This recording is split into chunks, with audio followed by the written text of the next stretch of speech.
अभी रिकॉर्डिंग चालू हो गया ना? Yes sir. Okay, screen clear? Screen clear? Yes sir. Audio भी क्लियर? चलो स्टार्ट करते हैं। ओके, लास्ट टाइम हमने डायमेंशनल एनालिसिस के बारे में डिस्कशन किया था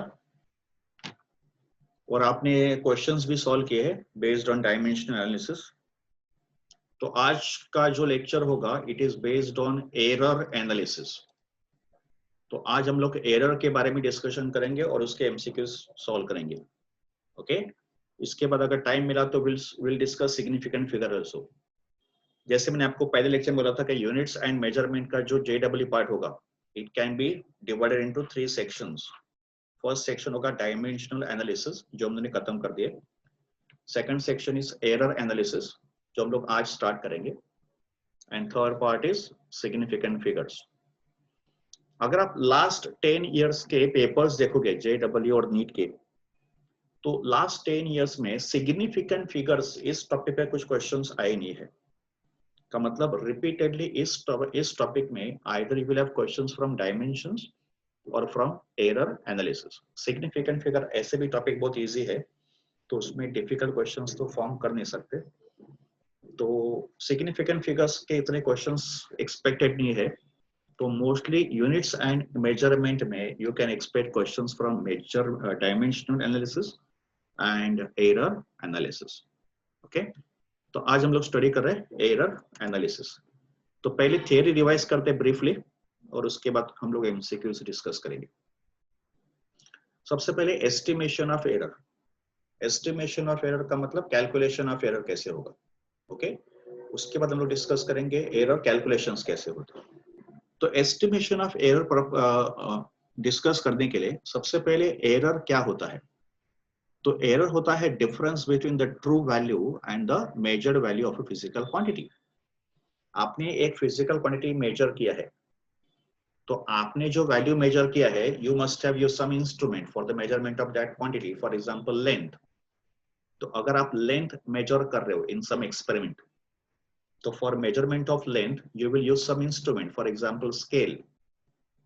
ठीक है, तो आपने जो वैल्यू मेजर किया है that will be called as measured value, and उस लेंथ का जो ट्रू वैल्यू होगा, एक्चुअल वैल्यू होगा विद सम एक्यूरेट इंस्ट्रूमेंट, वो होगा ट्रू वैल्यू।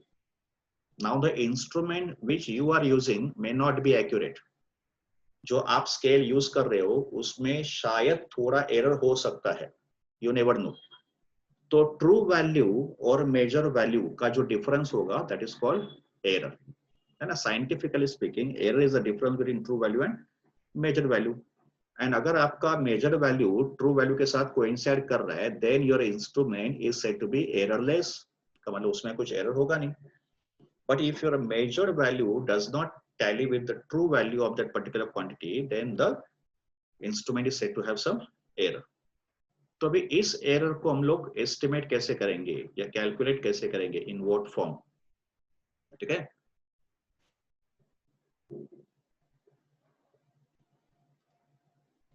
तो एरर को कैलकुलेट करने के लिए सपोज एक हम लोग एग्जांपल डिस्कस करते हैं कि you have taken n number of readings for some measurement of physical quantity.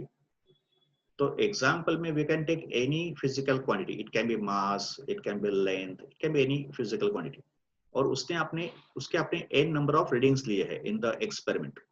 तो let those n number of values be a1 a2 up to an। ठीक है, अगर आप लेंथ मेजर करोगे तो इसको आप कॉल करोगे L1 L2 up to Ln। अगर आप मास मेजर करोगे you may call them as M1 M2 M3 up to Mn। If you are measuring time period of simple pendulum, you may call them as T1, T2 up to Tn।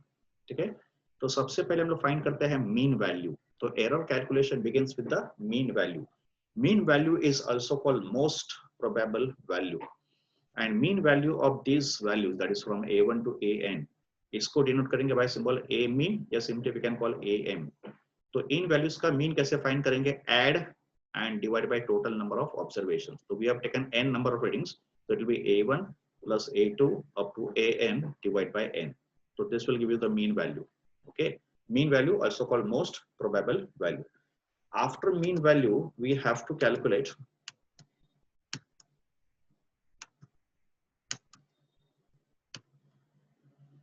After mean value we have to calculate absolute error. तो भी absolute error हम लोग कैसे find करते हैं? तो absolute error is the difference between the mean value and each individual value that you have measured. तो individual value और mean value का difference will give you absolute error, but we have to consider only magnitude. Difference का magnitude. Difference का magnitude का मतलब whichever is greater, you will take that value first and subtract greater minus smaller value. तो जैसे measurement of A1 में absolute error होगा delta A1, but we put it in a modular symbol का मतलब magnitude, it will be A mean minus A1. Even though this difference is negative, you will take magnitude का मतलब will take positive value. तो in a similar way we will calculate delta A1, delta A2 up to delta AN. तो ये होंगे absolute error in individual value delta A1, delta A2 and this will go on up to delta AN. Then you will calculate mean absolute error. That means average absolute error. इसको call करेंगे delta A mean. तो इन values का mean value कैसे find करेंगे? It will be delta A1 plus delta A2 up to delta AN divide by n. इससे आपको मिलेगा mean absolute error. And final result of the measurement may be express by, समझो A हमारा physical quantity है, तो इसको कैसे लिखा जाएगा? A मीन प्लस और minus delta A mean.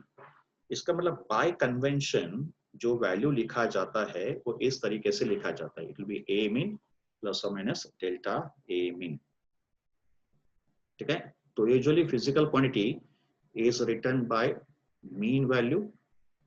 A mean का मतलब मीन वैल्यू प्लस और माइनस एब्सोल्यूट एरर का mean value. Delta A mean का मतलब it is a mean value of the absolute error. So this is how the physical quantity is expressed with the error, plus or minus, because ये जो absolute error है ये relatively plus भी हो सकता है और minus भी हो सकता है, but we try to find maximum possible error. ठीक है. तो अगर कोई वैल्यू आपको मेंशन किया है तो देखो resistance R, for example resistance R is 2 ohm plus और माइनस 0.2 ओम. ये सपोज आपको एक वैल्यू दिया है, तो how will you rate this value? ये जो 2 ओम होगा ये मीन वैल्यू होना चाहिए, का मतलब ये ट्रू वैल्यू होगा. एंड प्लस और माइनस 0.2, तो 0.2 क्या होना चाहिए? It's a mean absolute error. इसका मतलब 2 ओम होगा true value, mean value is the true value, and 0.2 होगा उसका एब्सोल्यूट एरर. तो this is how the value is mention with the error.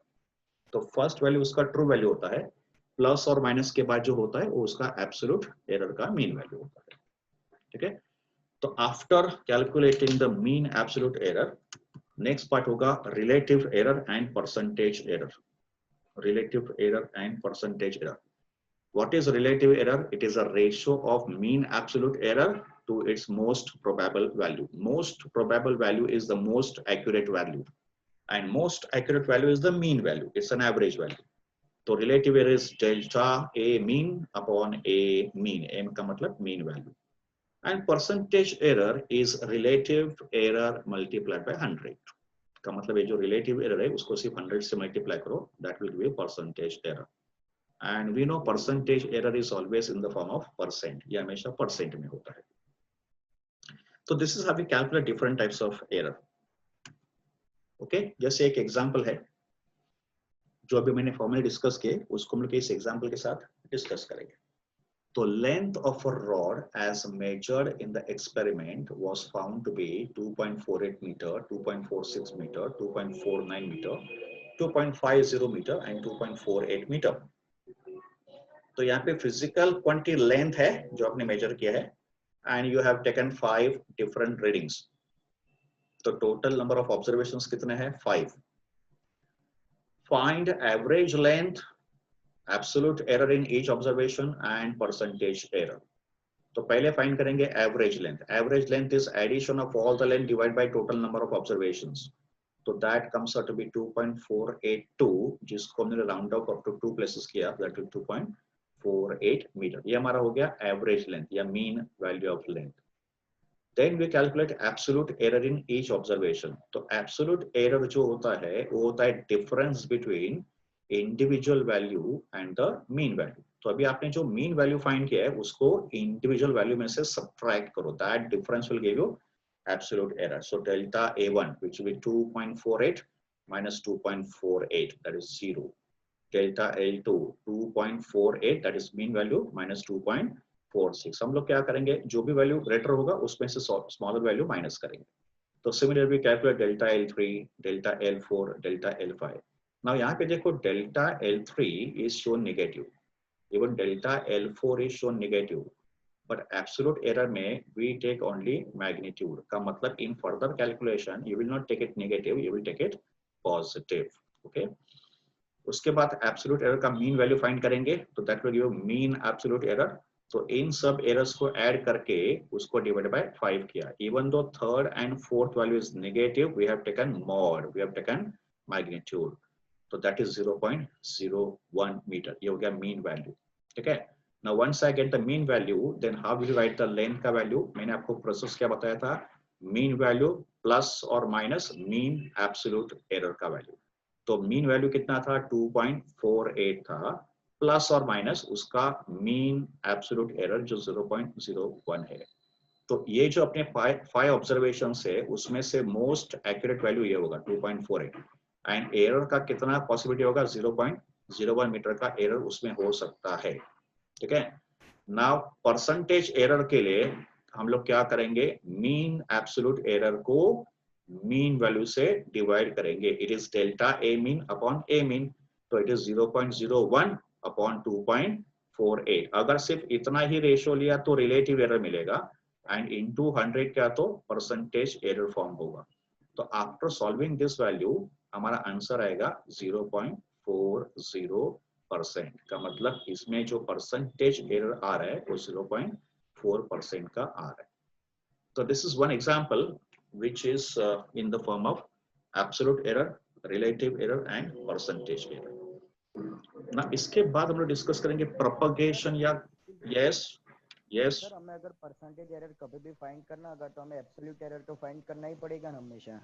Percentage error के लिए तुमको एब्सोल्यूट एरर और मीन वैल्यू फाइंड करना ही पड़ेगा, उसके बिना तो आप परसेंटेज फाइंड नहीं कर पाओगे।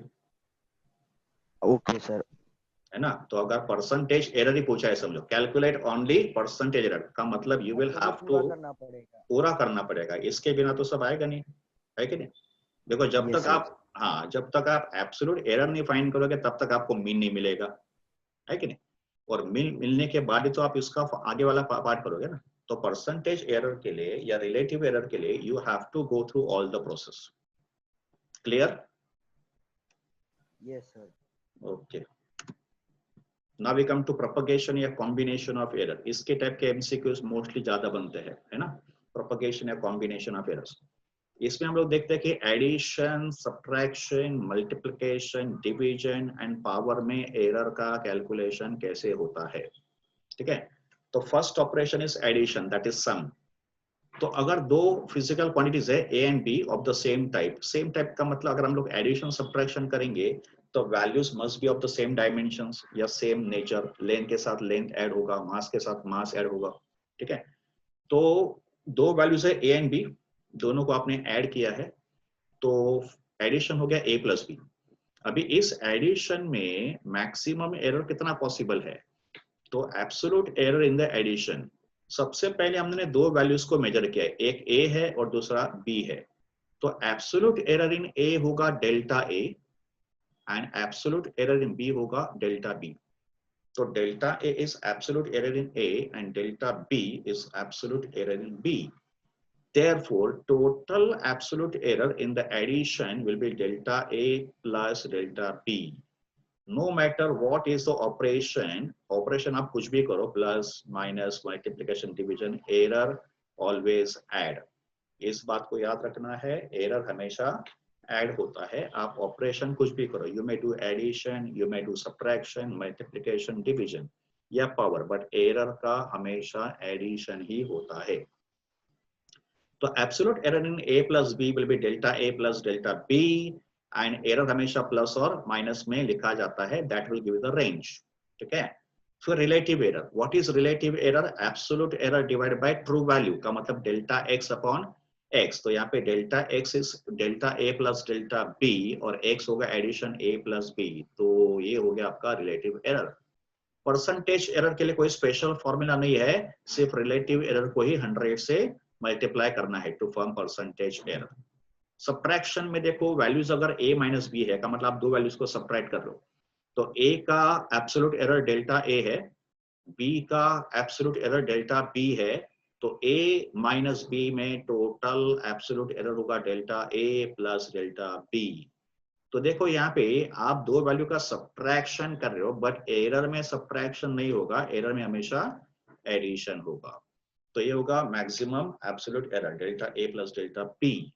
रिलेटिव एरर फाइंड करना होगा तो एब्सोल्यूट एरर को टोटल वैल्यू या ट्रू वैल्यू से डिवाइड करो, तो it is delta a plus delta b upon a minus b। Percentage के लिए you just have to multiply by 100।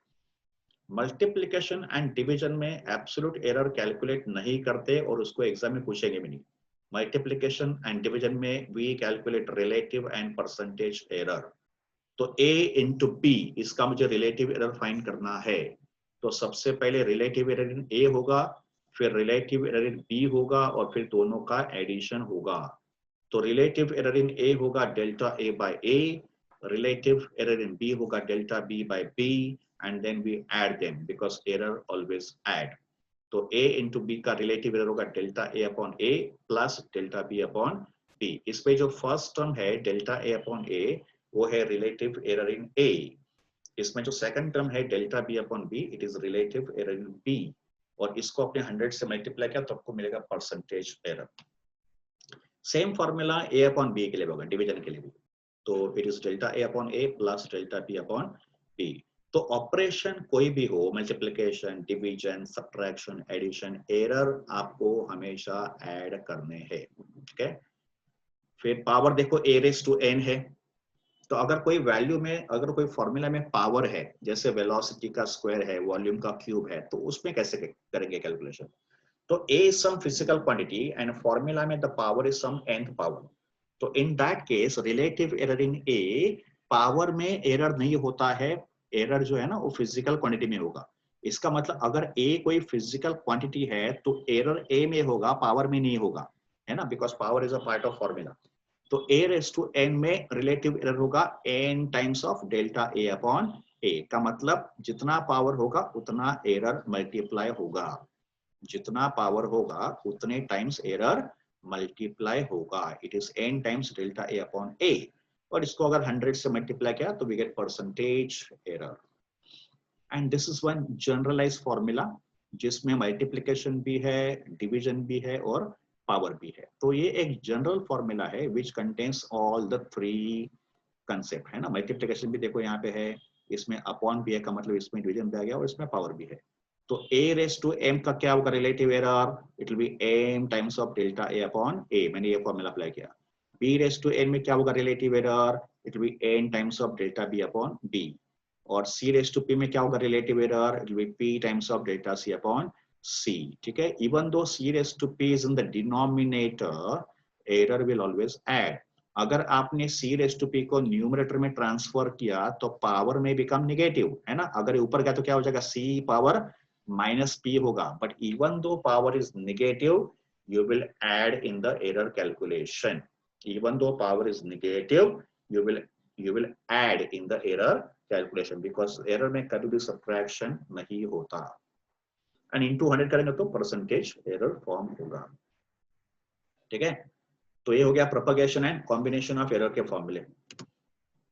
फिर ये भी एक जनरल केस हो गया, देखो अगर हमको फॉर्मूला दिया है x equals to a raise to p b raise to q upon c raise to r, then maximum fractional error is nothing but relative error.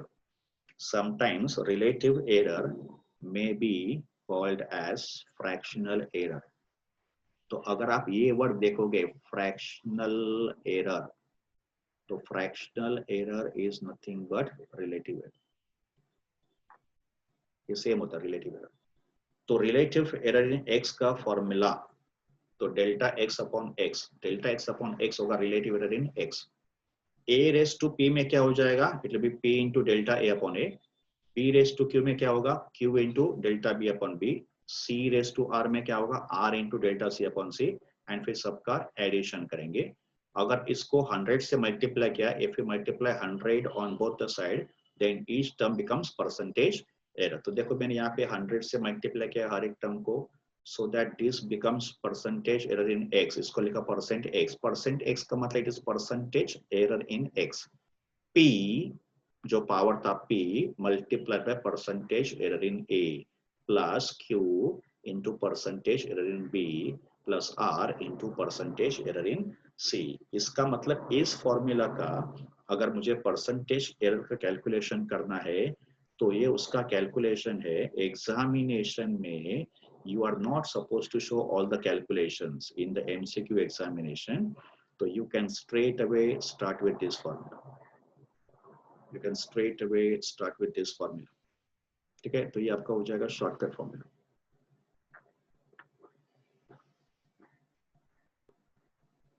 तो ये सब इंटरमीडिएट स्टेप्स करने का एग्जामिनेशन में तो जरूरत नहीं होगा, है ना। You can straight away come to this formula, है ना, and do the calculation in MCQ examination.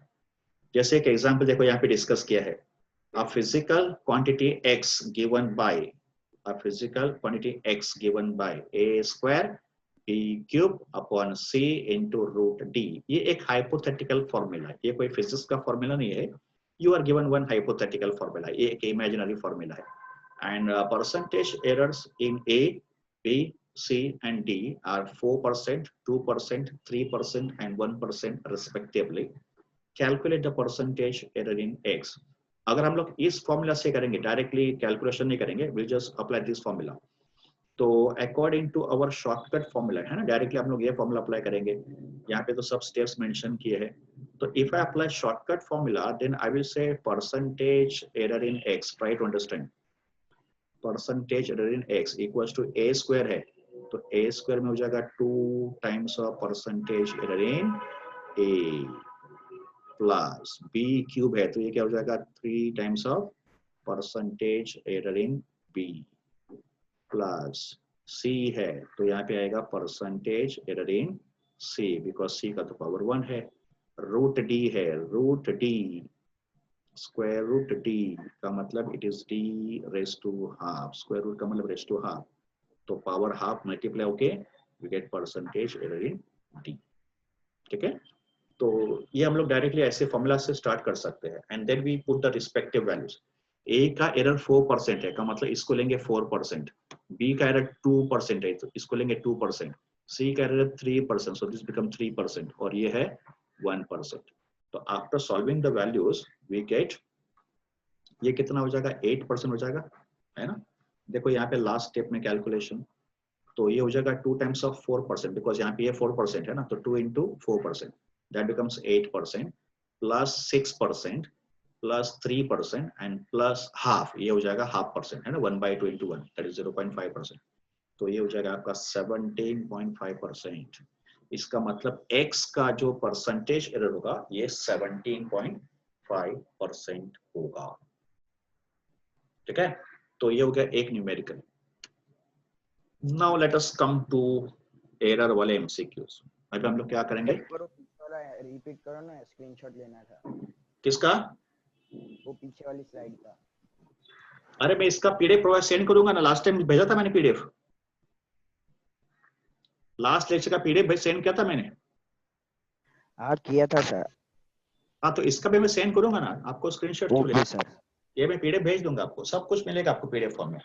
Okay okay sir. Okay, तो there is no need take screenshot, इसको मैं पीडीएफ में कन्वर्ट करके आपको सेंड करता हूँ आफ्टर सम टाइम। ठीक है, चलो तो MCQs from NCERT finger tip book. सबसे पहले हम लोग सॉल्व करेंगे क्वेश्चन नंबर 53। तो आपके एनसीईआरटी बुक में ये क्वेश्चन नंबर 53 है। पहले क्वेश्चन को पढ़ लो बच्चों, then we will try to solve this question. Question says if the error in the measuring of radius of the sphere, if the error in measuring the radius of the sphere is 2%, का मतलब ये percentage error दिया है, percent है नहीं है 2%, तो spear का जो रेडियस है उसमें परसेंटेज एरर 2% है, एंड उसका जो मास आपने मेजर किया है उसमें एरर है 3%, then the error in measuring the density of the material of the sphere. तो स्पीयर का जो डेंसिटी आप मेजर करोगे उसमें कितना एरर होगा ये हमको कैलकुलेट करना है. What is the formula of density? Mass upon volume. Mass upon volume. Yes, density होगा मास अपॉन वॉल्यूम. ठीक है, तो सबसे पहले हम लोग डेंसिटी के फॉर्मूला से शुरू करेंगे और फिर उसमें एरर का फॉर्मूला ऐड कर लेंगे. तो डेंसिटी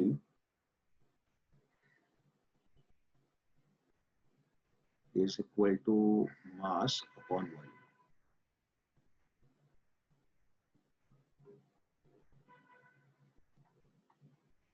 तो आई कैन से डेंसिटी का सिंबल रो, मास का सिंबल m एंड वॉल्यूम का सिंबल v. ठीक है, तो rho equals to m upon v. अच्छा, वॉल्यूम का तो एरर नहीं दिया है, हमको दिया है रेडियस, बट ये वॉल्यूम किसका होगा? स्फीयर का, बिकॉज बॉडी स्फेरिकल है. तो यहाँ पे वॉल्यूम ऑफ स्फीयर का फॉर्मूला ऐड कर लेंगे. तो वॉल्यूम ऑफ स्फीयर होगा 4/3 पाई r क्यूब.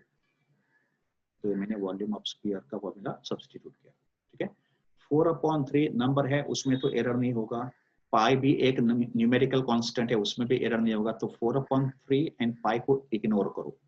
तो therefore we can say density is equal to m upon r cube. ठीक है, 4/3 एंड पाई को मैंने इग्नोर किया because they are constant. Constant में तो एरर नहीं होता है. Then I apply absolute error on both the side. तो डेंसिटी में रिलेटिव एरर का फॉर्मूला क्या होगा? Delta rho upon rho. तो delta rho upon rho will be the fractional या रिलेटिव एरर इन डेंसिटी. इसमें डेल्टा रो होगा absolute error and रो होगा उसका ट्रू वैल्यू. वैसे मास में क्या होगा? डेल्टा m अपॉन m, ये होगा मास का एरर. प्लस एरर हमेशा ऐड होता है. आर क्यूब में क्या होगा? आर क्यूब में फ्रैक्शनल एरर क्या होगा? 3 times of delta 6% total. 3 times of delta R upon R. ये समझा क्या नहीं? ठीक है, अभी परसेंटेज के लिए multiply 100 on both the side. I am showing all the steps. Examination में आपको ये सब स्टेप्स लिखना जरूरी नहीं है. अभी तो मैं आपको सिर्फ समझा रहा हूँ, इसके लिए I am writing all the steps. तो multiply 100 on both the side. तो ये हो जाएगा delta m upon m into 100 and second term को भी 100 से मल्टीप्लाई करेंगे. तो this is 3 times of delta r upon r into 100. अभी delta rho upon rho into 100 बन गया परसेंटेज एरर इन डेंसिटी. तो यहाँ लिखेंगे percentage error in density is equal to, ये हो जाएगा percentage error in mass. So this is percentage error in mass plus 3 times of, ये हो जाएगा percentage error in radius r. And then we put the values. Percentage error in mass कितना है? Percentage error in mass कितना है? 3%. तो इसको लिखा 3% plus 3 times of percentage error in radius कितना है? 2%. तो इसको लिखा 2%. नाउ 3 टाइम्स ऑफ 2% हो जाएगा 6%. So this is 3% plus 6% and that will come out to be 9%. So this will be the percentage error in density. So our answer is 9%. So we select option C. Option number C. क्या ये solving आपको समझ में आ गया? Yes, sir. इसमें कोई doubt है तो बोलो. कुछ क्वेश्चन, कुछ डाउट है इसमें? No sir. नहीं, चलो next question. This is question number 61. Question number 61. The temperature of the two bodies measured by the thermometer are T1, which is 20 degrees Celsius plus or minus 0.5 degrees Celsius. तो अभी इस value को आप कैसे read करोगे? ये value क्या है? ये हो गया ट्रू वैल्यू. है ना, ये मीन वैल्यू है का मतलब ये ट्रू वैल्यू होगा, और प्लस और माइनस 0.5, तो ये 0.5 क्या हो गया, एब्सोल्यूट एरर। तो ट्रू वैल्यू दिया है और साथ में एब्सोल्यूट एरर भी दिया है। फिर T2 दिया है 50 डिग्री सेल्सियस प्लस और माइनस 0.5, वापस ट्रू वैल्यू प्लस और minus absolute error. And the question says temperature difference and the error therein will be. अच्छा, अभी एरर तो पूछा है, बट कौन सा एरर है वो मेंशन नहीं किया है, देखो, है ना, because error can be relative, error can be percentage, error can be absolute, ये तो कुछ मेंशन नहीं किया है, सिर्फ पूछा है कि एरर फाइंड करो। बट अगर हम लोग ऑप्शन रेफर करेंगे तो ऑप्शन से पता चलेगा कि they are asking absolute error. हमको याद क्या पूछा है, एब्सोल्यूट एरर पूछा है। This you will come to know by reading the option, ये हमको ऑप्शन पढ़ के पता चलेगा, ठीक है ना। तो ऑप्शन में प्लस और माइनस के फॉर्म में दिया है, तो it has to be absolute error. तो मैंने पहले वैल्यूज, यस बोलो। नो सर, नहीं सर, आंसर के लिए। अच्छा, आंसर के लिए, हाँ बोल, क्या आंसर है? सर ए आएगा, 30 degree Celsius plus minus 1 degree Celsius. Yes yes yes yes. Temperature difference पूछा है ना सबसे पहले, तो टेम्परेचर डिफरेंस का मतलब दोनों का सब्ट्रैक्शन करेंगे, उसमें तो कोई बड़ी बात नहीं है। तो देखो यहाँ पे मैंने T1 डेल्टा T1 लिखा, T2 डेल्टा T2 लिखा। T1 and T2 are the two temperatures and delta T1 delta T2 are the respective absolute error which are given to us. तो टेम्परेचर डिफरेंस के लिए सिर्फ दोनों का माइनस करेंगे तो 50 माइनस 20 30 हो जाएगा। अच्छा, एब्सोल्यूट एरर अगर मुझे फाइंड करना है तो एब्सोल्यूट एरर के लिए मुझे डेल्टा T1 और डेल्टा T2 को ऐड करना है ना। तो जैसे वैल्यूज हमने सब्ट्रैक्ट किया है, बट एब्सोल्यूट एरर जो है वो सब्ट्रैक्ट नहीं होता है, वो तो हमेशा ऐड ही होगा। तो absolute error in temperature difference that is delta T will be plus और minus delta T1 plus delta T2। Absolute error को तो हम लोग ऐड ही करेंगे, तो 0.5 प्लस 0.5 कितना हो जाएगा, 1। तो फाइनल आंसर क्या होगा, it will be 30 degree, answer difference 30 degree and error होगा प्लस और माइनस 1 डिग्री सेल्सियस। तो ये हो गया इस क्वेश्चन का सॉल्व। इजी था क्वेश्चन, डिफरेंस फाइंड किया और एब्सोल्यूट एरर को ऐड कर दिया। Okay, now you tell me, अगर रिलेटिव एरर पूछा होता तो आप क्या करते?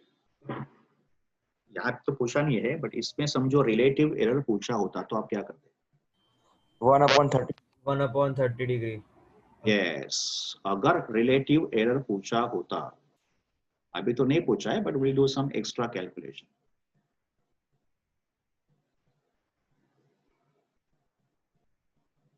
Suppose relative error is asked, तो रिलेटिव एरर होता है absolute error, I am writing AB error, AB का मतलब absolute, this is absolute error upon true value. तो अपना एब्सोल्यूट एरर कितना आया था, 1, और अपना डिफरेंस का वैल्यू कितना आया था, 30। तो 1/30 ये हो जाएगा उसका रिलेटिव एरर, बराबर। एंड अगर हमको परसेंटेज एरर पूछा होता, तो percentage error is relative error multiply by 100, that will be 80 cancel 10/3 and that will be 3.33%, ये होता है उसका परसेंटेज। ओके, तो हमने कुछ एक्स्ट्रा सॉल्विंग किया इस क्वेश्चन में। This is clear to all of you? कुछ क्वेश्चन, कुछ डाउट है? No sir.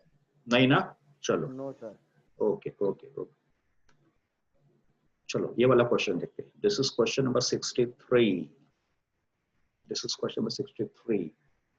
Two resistors of resistance R1 100 plus or minus 3 ohm and resistance R2 200 plus or minus 4 ohm are connected in parallel. The equivalent resistance of the parallel combination is, वापस यहाँ पे R1 R2 दिया है, दो resistance दिए along with their absolute error, और हमको equivalent resistance पूछा है along with the error, because option देखेंगे तो प्लस और माइनस के फॉर्म में देखो, सम वैल्यू प्लस और माइनस सम अदर वैल्यू। इसका मतलब we have to find equivalent resistance का एक्चुअल वैल्यू या true value along with absolute error. तो सबसे पहले मैंने वैल्यूज को नोट डाउन किया. Now try to understand this question properly. Resistance R1 मुझे दिया है 100 ohms, है ना, तो ये R1 लिखा मैंने 100 ohms. फिर उसका एब्सोल्यूट एरर डेल्टा R1 जो है वो मुझे दिया है 3 ohms, तो डेल्टा R1 इज 3 ohms.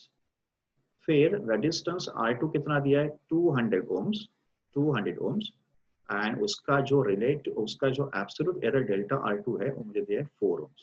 ठीक है, तो मैंने वैल्यूज को नोट डाउन कर दिया. अच्छा, equivalent resistance of parallel combination, ये आपने स्कूल में पढ़ा था क्या? Resistance in series and resistance in Yes, sir. Parallel. Yes, sir. Okay, तो equivalent resistance of parallel combination का फॉर्मूला है 1/Rp, यहाँ पे P का मतलब parallel combination, it is 1/R1 plus 1/R2. फिर मैंने राइट हैंड साइड को क्रॉस मल्टीप्लाई किया तो जो कि R1 plus R2 upon R1 into R2, but ये वैल्यू किसका आया 1/Rp का आया. देन आई टेक रेसिप्रोकल, तो Rp equals to R1 R2 upon R1 plus R2. ठीक है, तो ये तो हो गया इक्विवेलेंट रेजिस्टेंस का formula. Then I put the values. R1 दिया है 100 और R2 दिया है 200, तो it is 100 into 200 upon 100 plus 200, है ना, इसमें वैल्यूज पुट किया. दैट बी 20,000 upon 300, दो जीरो कैंसिल, है ना, दो zero cancel. 200 by 3 and 200 divided by 3 becomes 66.66 हो जाएगा. तो उसको मैंने राउंड अप करके 7 कर दिया. तो रेजिस्टेंस Rp का वैल्यू आ गया 66.7 ओम. अभी हमको इसके बाद हमको एब्सोल्यूट एरर भी फाइंड करना है. तो relative error in this formula, अभी मुझे इस फॉर्मूला का रिलेटिव एरर लिखना है. तो इस फॉर्मूला का जो रिलेटिव एरर है उसका एक डेरिवेशन है.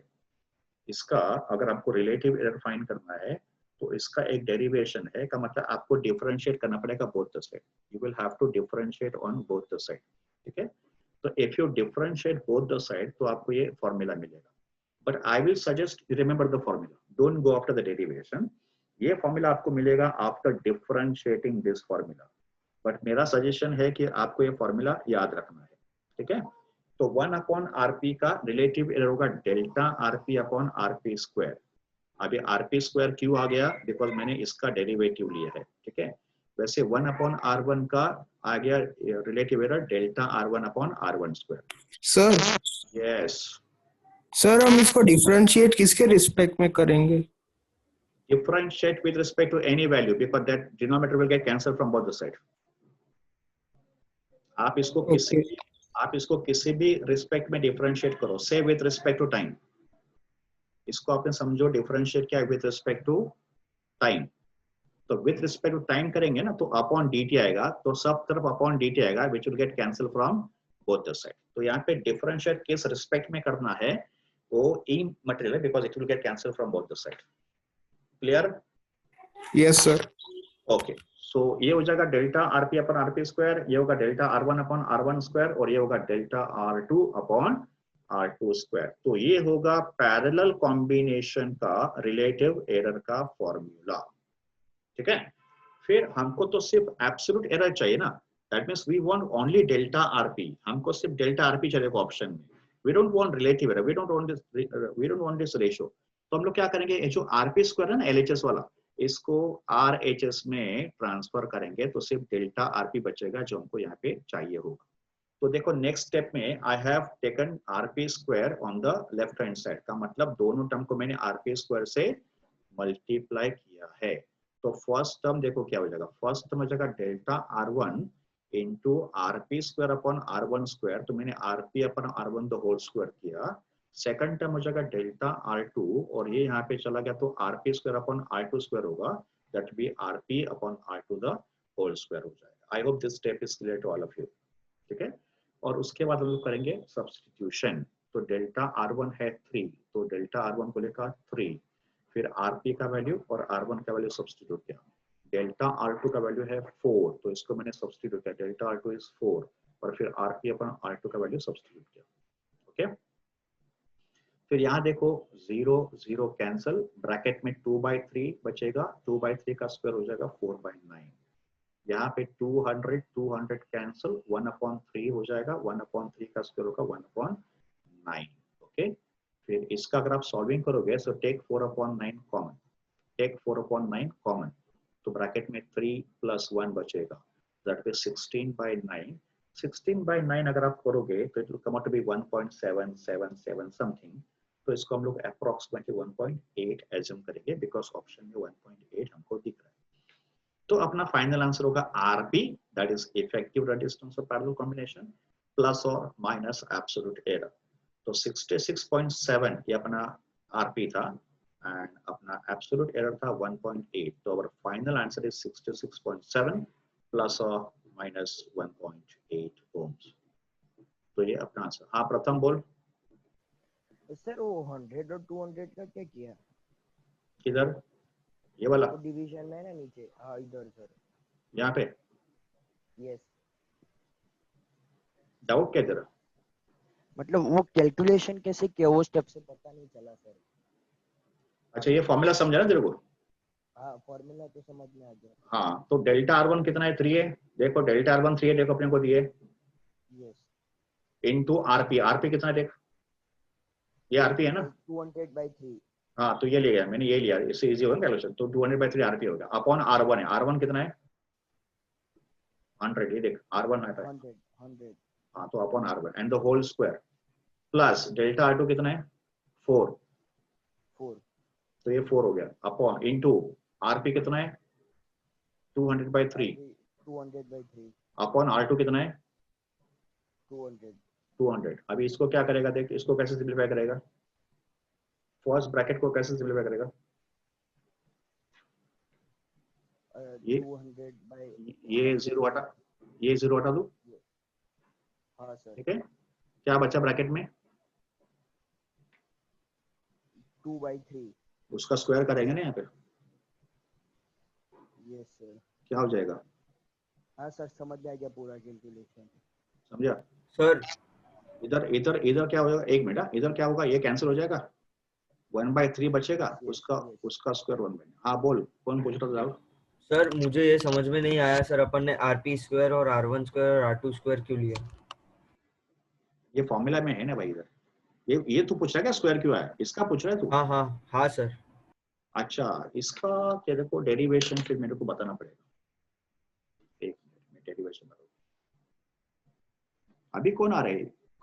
कुरित पटेल अभी लेट आ रहा है क्या?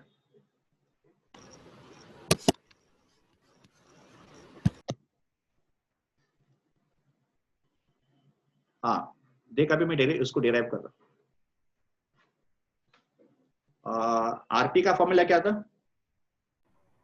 1/R1 + 1/R2। 1/RP is equal to 1/R1 + 1/R2. बराबर? Now we say differentiating both sides.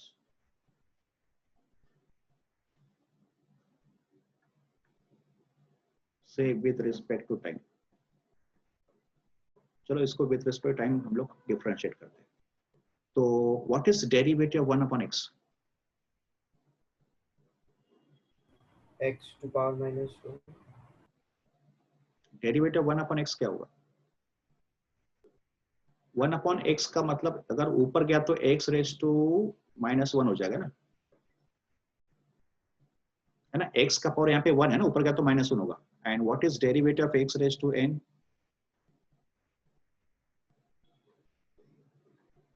What is x⁻n का derivative? n x power n-1। यहाँ पे अप्लाई करो, ये x⁻⁻1 के लिए अप्लाई करो। -x⁻²। ये समझो मैंने यहाँ पे अप्लाई किया तो ये हो जाएगा -1 इंटू x⁻, अपना n तो यहाँ पे -1 है, देखो यहाँ पे n अपना -1 है, तो -1 कितना होगा? -2। तो can I write this as -1/x²?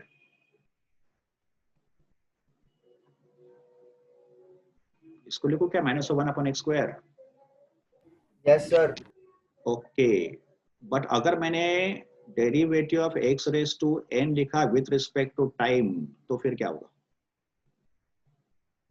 अब यहाँ पे फंक्शन x है, देखो यहाँ पे फंक्शन x है, बट डिफरेंशिएशन टाइम के रिस्पेक्ट में हो रहा है, तो मुझे क्या लिखना पड़ेगा? x का डेरिवेटिव लिखना पड़ेगा। तो ये अपना डेरिवेटिव क्या आया था? 1/x का माइनस 1/x² आया था, और मुझे लेना पड़ेगा x का डेरिवेटिव जो होगा dx/dt into derivative of x with respect to t, है ना? बिकॉज मेरा फंक्शन x है, उसको मैं टाइम के साथ chain rule. Chain rule, very good, chain rule.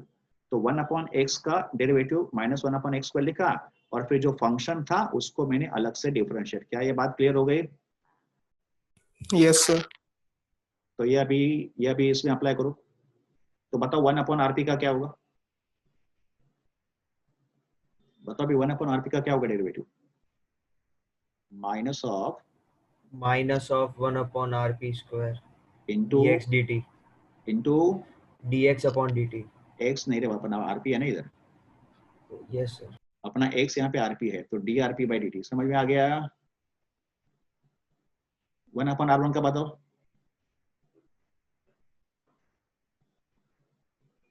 One अपन R1 का ये होगा ना?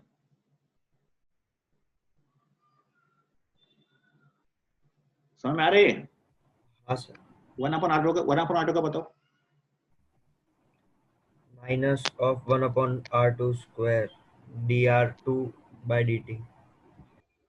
अभी मैं क्या करूंगा? dt को दोनों तरफ से उड़ा दूंगा।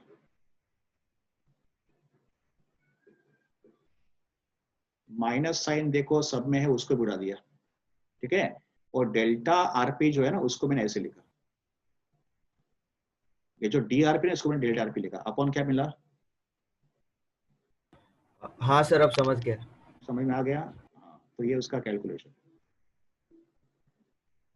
डी R2 को मैं लिखूंगा delta R2 and upon R2²। तो that's how we get the formula. But हम लोग एग्जाम में क्या करेंगे, ये पूरा कैलकुलेशन में ही दिखाएंगे ना, अपने को तो शॉर्टकट में सॉल्व करना है। तो that's why I said you remember this formula. ये आपको फॉर्मूला याद रखना, पैरेलल कॉम्बिनेशन का ये एब्सोल्यूट एरर का कैलकुलेशन है, ठीक है? बट आता कैसे, ये उसका स्टेप बाय कैलकुलेशन। समझा तुझे कैसे आया अभी? Yes sir. Yes, sir. Okay okay,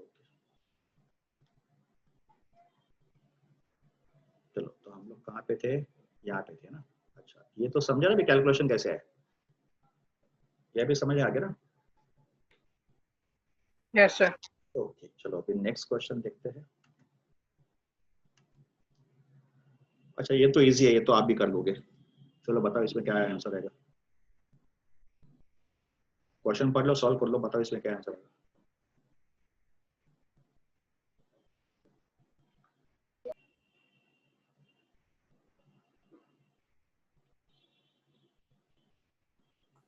eight. 8% आएगा इसका आंसर, यस सर। है ना? इसका आंसर 8% आएगा। सिंपल सा कैलकुलेशन है, काइनेटिक एनर्जी का क्वेश्चन है। परसेंटेज एरर इन मास दिया है, परसेंटेज एरर इन मास की तरह 2%, और परसेंटेज एरर इन वेलोसिटी दिया है या स्पीड दिया है, ये कितना दिया है? 3%।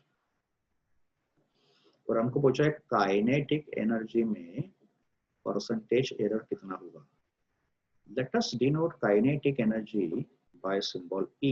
And what is the formula of kinetic energy? Half mv², ठीक है ना? This is the formula of kinetic energy. अभी हाफ में तो एरर नहीं होगा, बिकॉज हाफ तो नंबर है। तो if I take relative error on both the side, तो kinetic energy का relative error लिखा जाएगा delta E by E। Delta E by E होगा काइनेटिक एनर्जी का रिलेटिव एरर।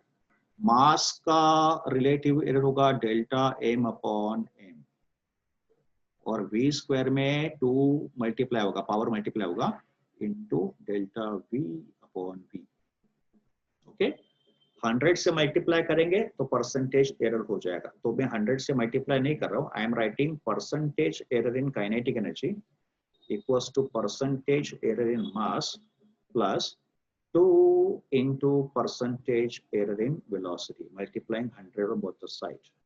तो परसेंटेज एरर इन मास दिया था 2% प्लस 2 इंटू वेलोसिटी में दिया था 3%, तो ये हो जाएगा 2% plus 6%. So our final answer is 8%. तो इसका आंसर होगा 8%. इसमें कोई डाउट है?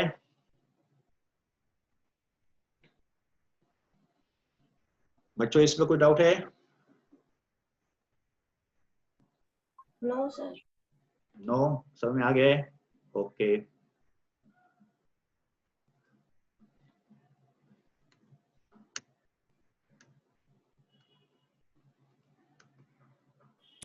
ओके, इसका कर लो, ये भी इजी है. चलो इसको ट्राई करो.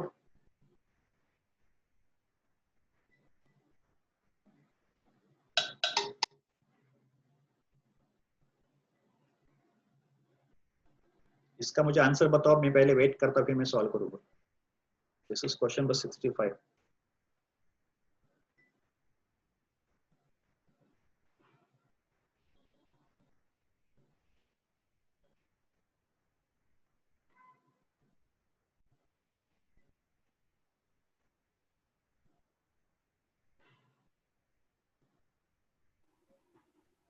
सर.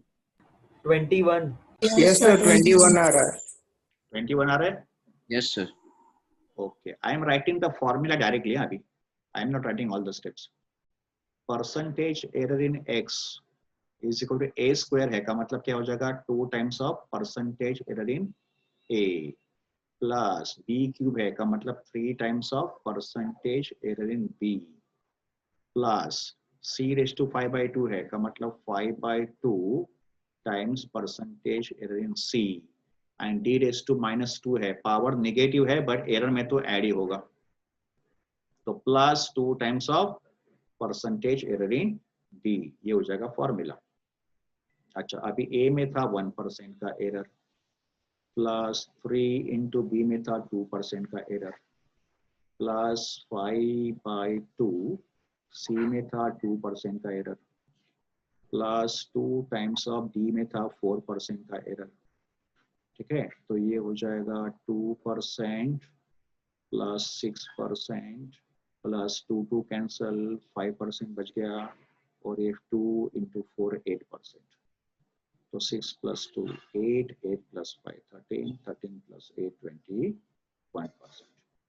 तो फिर x का जो परसेंट एरर होगा वो 21% होगा. Simple calculation. इसमें कोई डाउट पूछना है? No sir. समझा कैलकुलेशन है ये? ओके.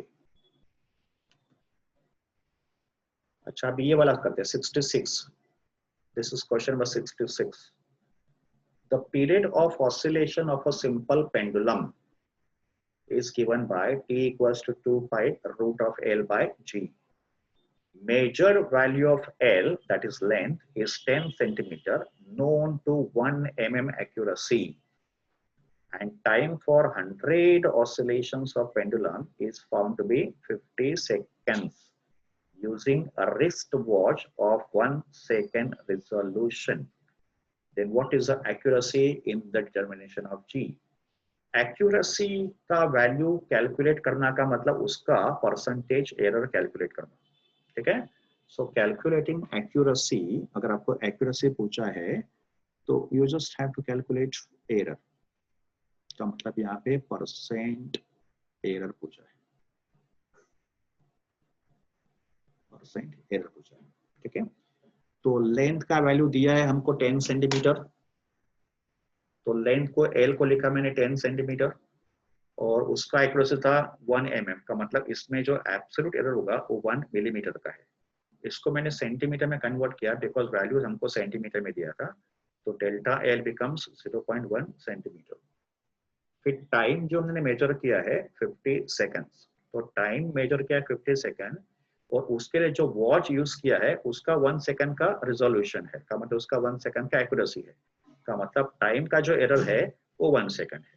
ठीक है, अभी t का फॉर्मूला है 2 pi root of l by G, squaring both the side t square equals to 4 pi square l by G, square कर दिया। हमको तो g का एरर पूछा है ना, एक्यूरेसी का मतलब परसेंटेज एरर पूछा है।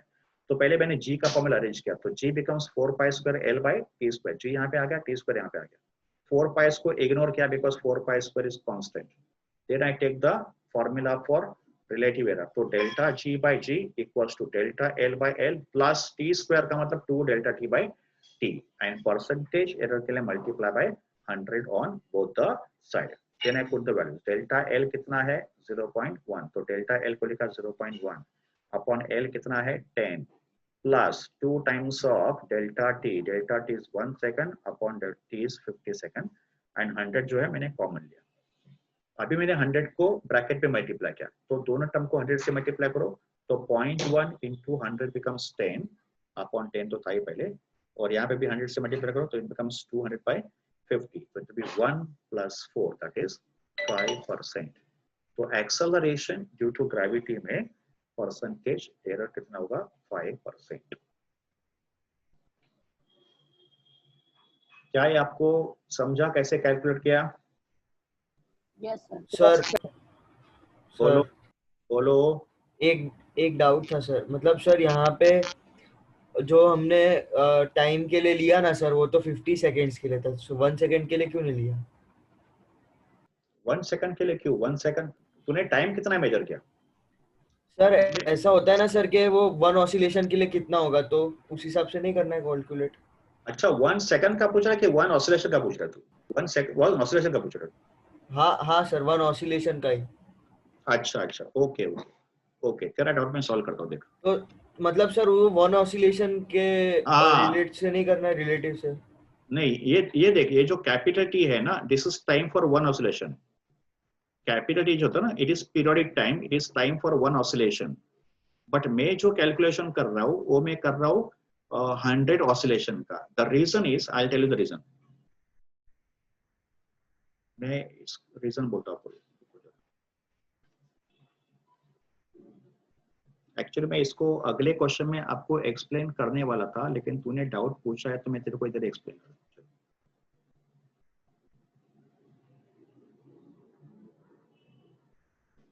कैपिटल टी जो होता है ना, इसको बोलते हैं टाइम पीरियड।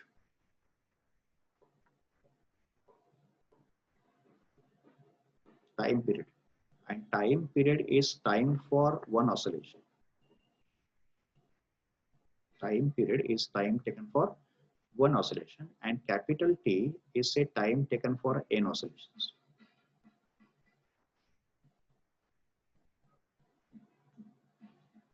ठीक है, तो स्मॉल टी में डिफाइन किया time taken for n oscillations, and capital T होता है time period, it is time taken for 1 oscillation. तो कहने से capital T is T by n, बराबर ना?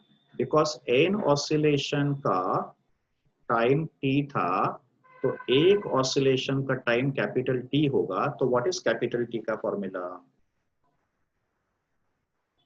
अगर n ऑसिलेशन का टाइम स्मॉल t है और 1 ऑसिलेशन का टाइम कैपिटल T है, क्रॉस मल्टीप्लाई कर, तो कैपिटल T होगा T by n। ये समझा? Yes sir. तो कहने से delta t by T is equal to delta small t by T, because n तो नंबर होगा, नंबर में तो एरर नहीं होगा। क्या है, समझा? Yes sir. इसके लिए मैंने यहाँ पे जो कैपिटल T लिखा है ना, वो एक्चुअली स्मॉल t है, और ये जो डेल्टा t है ना, ये एक्चुअली स्मॉल डेल्टा t है, बट रेशो सेम होगा। इसके लिए मैंने इसको कैपिटल T और डेल्टा t के फॉर्म में लिखा। क्या तेरा डाउट क्लियर हो गया? हाँ सर एक्चुअली वो मेरे स्कूल में क्वेश्चन दिया था ना, उसमें अलग अलग था पूरा। क्या अलग था? सर वो रेशियो अलग था पूरा उसमें, इसीलिए। नहीं, क्या, मैं वही तो बोलो, सर क्या मतलब वो डेल्टा टी अपॉन टी, वो हमको बोला था 1 ऑसिलेशन के लिए फाइंड करो, तो सर वो मैंने इसी मेथड से किया था ना, तो नहीं आया था। फिर वो मैम ने हमको बताया था ऐसे, बट फिर वापस इस एरर, इसमें एरर पूछा था क्या स्कूल में? हाँ सर, मतलब 1 ऑसिलेशन के लिए पूछा था। और सर मैंने एक पेपर में भी देखा था JEE के, मतलब वो 2010 के, हाँ, उसमें भी ऐसा क्वेश्चन था। नहीं बट अभी रेशो तो सेम ही होगा, देखना डेल्टा टी और टी और स्मॉल टी का रेशो तो सेम ही होगा। Okay sir.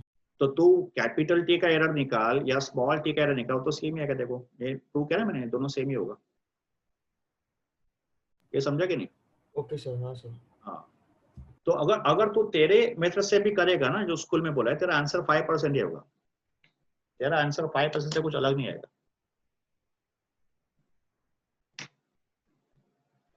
ओके चलो अभी हम लोग स्टॉप करते हैं, फिर आज का लेक्चर का टाइम हो गया ना, आज का लेक्चर सिर्फ 5:30 तक ही था।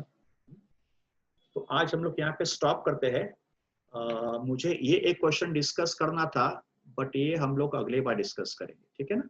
ये अगले बार डिस्कस करते हैं। ये अपना हॉट सेक्शन में था ये एमसीक्यू, बट इसको हम लोग अगले बार डिस्कस करेंगे, ठीक है? और उसके बाद हमको डिस्कस करना था सिग्निफिकेंट फिगर्स। तो नेक्स्ट लेक्चर में हम लोग क्या करेंगे, वो जो लास्ट एमसीक्यू मैंने छोड़ा है अभी, जो आज कवर नहीं हो पाया ये वाला, ये मैं अगले क्लास में डिस्कस करूंगा। फिर हम लोग सिग्निफिकेंट फिगर डिस्कस करेंगे और सिग्निफिकेंट फिगर जो है वो इस चैप्टर का लास्ट सेक्शन होगा। और इसमें तो ज्यादा एमसीक्यूज नहीं है डिस्कस करने लायक, बिकॉज इसमें तो सब थियरी क्वेश्चन ही होता है। बट नीट 2020 का मतलब इस साल का जो नीट एग्जाम हुआ था उसमें सिग्निफिकेंट फिगर का एक क्वेश्चन आया था, वो भी हम लोग नेक्स्ट टाइम डिस्कस करेंगे। तो नेक्स्ट टाइम मोस्ट प्रोबेबली हम लोग यूनिट्स एंड डायमेंशन का एमसीक्यू पार्ट खत्म कर लेंगे। अभी इन द मीनवाइल आपको होमवर्क क्या होगा, रिलेटिव एरर के जितने भी क्वेश्चंस है मैंने कुछ डिस्कस किए हैं, तो रिलेटिव एरर के फिंगर टिप के क्वेश्चंस और असाइनमेंट शीट के क्वेश्चंस आपको होमवर्क में सॉल्व करना है। ये आपका नेक्स्ट टाइम का होमवर्क होगा, ठीक है ना? ओके चलो फिर आज का लेक्चर यहाँ पे वाइंड अप करते हैं, next time will continue, but homework कर लो। Thank you sir, bye sir. Okay bye bye everyone, Thank you, sir. Bye, Thank sir. you, sir. Bye bye everyone, bye.